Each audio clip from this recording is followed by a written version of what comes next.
ഇതിലെ മക്കളെ വിട്ടതിന് ശേഷം അടിച്ചുവാരൽ പരിപാടിയിലേക്ക് കടന്നിരിക്കുകയാണ് ഞാൻ. എല്ലാവർക്കും സ്വാഗതം. വീട്ടിനുള്ളിൽ പതിവില്ലാത്ത ഒരു വെട്ടവും വെളിച്ചവും. ഞാൻ നോക്കിയപ്പോൾ ബൾബുകളെല്ലാം കത്തിക്കിടക്കുന്നു. ഇത് അബിയുടെ പരിപാടിയാണ് കേട്ടോ. അങ്ങനെ നമ്മൾ അടുക്കളയിലോട്ട് വരുമ്പോൾ അവിടെ ഒരു കൂട്ടം പാത്രങ്ങൾ പാചകം നിറഞ്ഞു കിടക്കുന്നതായി കാണാം. ഞാൻ പാത്രം കഴുകാൻ തുടങ്ങിയതുകൊണ്ടാണെന്ന് അറിയത്തില്ല, പെട്ടെന്ന് വെള്ളം തീർന്നു കേട്ടോ. പിന്നെ മോട്ടർ ഇട്ട് വെള്ളം അടിച്ചു, പിന്നെ ഒന്നേന്ന് പാത്രമൊക്കെ കഴുകി.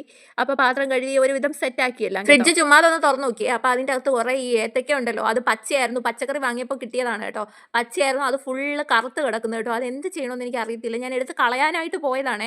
അപ്പോൾ ഇത്രയും എനിക്ക് കളയാനായിട്ട് മനസ്സിന് എന്തോ ഒരു വൈക്ലഭ്യം. അങ്ങനെ ഞാൻ പിന്നെ അതെല്ലാം ഒന്ന് പൊളിച്ച് നോക്കാമെന്ന് വിചാരിച്ചത്. അങ്ങനെ പൊളിച്ച് നോക്കിയിട്ട് എനിക്ക് എന്ത് ചെയ്യണമെന്ന് ഒരു ഐഡിയ ഇല്ല കേട്ടോ.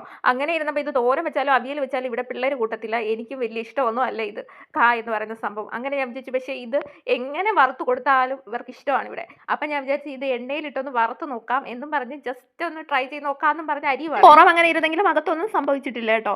ഞാൻ പിന്നെ അത് അരിഞ്ഞെടുത്തു. വട്ടത്തിൽ അരിയുന്നതിന് പകരം ഞാൻ നീളത്തിലൊക്കെ എനിക്ക് തോന്നും ഇതൊക്കെ ഞാൻ അരിഞ്ഞെടുത്തു കേട്ടോ. അരിഞ്ഞെടുത്ത് അതിൽ ഉപ്പും മഞ്ഞപ്പൊടിയൊക്കെ ഇട്ടിട്ട് കുറച്ച് വെളിച്ചെണ്ണ ഒഴിച്ചിട്ട് നമുക്കിതൊന്ന് വറുത്തെടുക്കാം. അതിന് വേണ്ടി ഒരു പാനല്ലല്ലോ, നമ്മുടെ ചീനച്ചട്ടി എടുത്ത് അടുപ്പിൽ വെക്കുക, വെളിച്ചെണ്ണ ഒഴിക്കുക, ഇത് ഇടുക, നമ്മൾ വറുത്ത് കോരി എടുക്കുക. ആദ്യത്തെ സ്റ്റെപ്പ് ചെറുതായിട്ടൊന്ന് കരിഞ്ഞെങ്കിലും കുഴപ്പമില്ല.